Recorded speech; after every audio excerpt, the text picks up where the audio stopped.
لا حول ولا قوة إلا بالله العلي العظيم حسبنا الله ونعم الوكيل نعم المولى ونعم النصير أعوذ بالله من الشيطان الرجيم بسم الله الرحمن الرحيم الحمد لله رب العالمين والصلاة والسلام على أشرف الأنبياء والمرسلين سيدنا ونبينا وحبيب قلوبنا وطبيب نفوسنا وشفيع ذنوبنا مولانا أبي القاسم محمد اللهم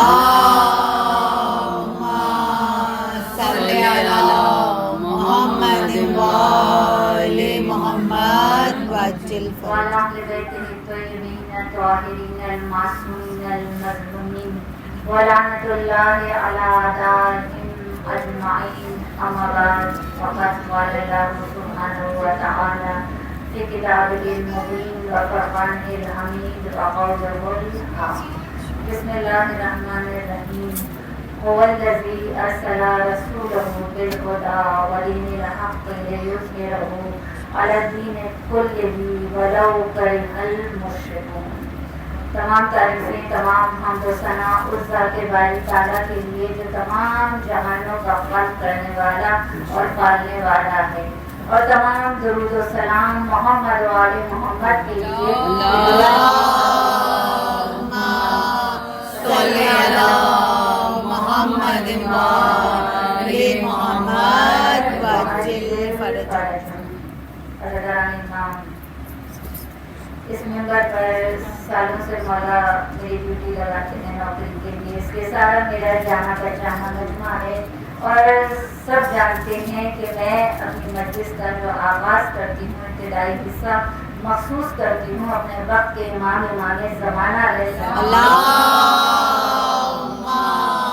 صل على محمد وآل محمد وعجل فرجهم. اور یہ فخر اس نیت سے کرتی ہوں کہ میں اور آپ مل کر فرش ایسا پر جو نام کی معرفت کو حاصل کرنے کی کوشش کریں تو شاید ہمارا نام بھی کہیں کسی خدمت گزاروں میں لکھ دیا جائے. اور بار بار کہتی ہوں، ہر سال یاد دلاتی ہوں، ہر مجلس میں یاد دلاتی ہوں کہ اگر فرش عزا پر آ کر وقت حسین کی معرفت کو حاصل نہ کیا تو فرش عزا کا مقصد ختم ہو جاتا ہے. تو عزاداران امام، میں جو بار بار ہر مجلس سے پہلے اپنے وقت کے امام کا ذکر کرتی ہوں تو اسی لیے کہ ہم آمادہ ہو جائیں نصرت امام کے لیے، ہمارے قلوب آمادہ ہو جائیں کہ ہم امام کے لیے زمینہ سازی کر سکیں، ظہور کے لیے تیار ہو سکیں، عمل کی منزل بنا سکیں. اور بار بار یہ بات دہراتی رہتی ہوں نا کہ ہم غافل ہیں، دشمن غافل نہیں ہے، دشمن بہت ہوشیار ہے. اور اب یہ زبانی باتیں نہیں رہی ہیں، اب تو سب کچھ کھل کر سامنے آ گیا. اب آنکھیں چرا نہیں سکتے، اب تو ہم سب کچھ اپنی آنکھوں سے دیکھ رہے ہیں نا کہ حق کہاں ہے اور باطل کہاں ہے. دشمن کو خوف مسلمانوں سے نہیں ہے، اسے پتا ہے کہ یہ تو ہماری غلامی کرتے رہے اور سب کو اپنی آنکھوں سے نظر آ رہا ہے. دشمن کو خوف کس سے ہے کہ اس وقت جو نظر آ رہا ہے نا کہ 56 اسلامی کنٹریز، اس میں سے ایک ہی ملک کھڑا ہوا، ایک ملک کا لیڈر کھڑا جس نے فلسطین کے مظلوموں کی مدد کے لیے بھی وہی کھڑا نظر آ رہا تھا. اور وہ ظالم طاقتیں، وہ طاغوتی طاقتیں کہ جو خود کو سپر پاور کہتے ہیں، ان کے مقابلے پہ بھی وہی کھڑا نظر آ رہا ہے. صرف ہمیں نہیں نظر آ رہا، غیروں کو بھی نظر آ رہا ہے. اور ابھی جب یہ ایران اور اسرائیل کی جنگ ہو رہی تھی تو آپ نے شاید دیکھا ہو کہ ہمارے یہاں جو ایک سیاسی مولانا ہے جو کبھی کسی کے ساتھ ہو جاتے، کبھی کسی کے ساتھ نام لینے کی ضرورت ہے، اس سے بھی جب صحافی نے پوچھا کہ آپ کس کے ساتھ کھڑے ہیں تو انہوں نے کہا کہ خامنہئی کے ساتھ. تو حیرت سے کہتا ہے آپ بھی خامنہئی کے ساتھ؟ تو کیا کہا انہوں نے جملہ، تو کیا کہ اسرائیل کے ساتھ کھڑا ہو جاؤ. یعنی وہ بھی کہہ رہے ہیں جو غیر ہیں، جو دشمن ہیں، انہیں بھی سمجھ میں آ رہا ہے کہ اگر خامنہئی کے ساتھ نہیں کھڑے ہیں تو پھر اسرائیل کے ساتھ کھڑے ہیں. کیونکہ بالکل صاف اب تو ہر چیز واضح ہو گئی. عزاداران امام، اسی لیے بار بار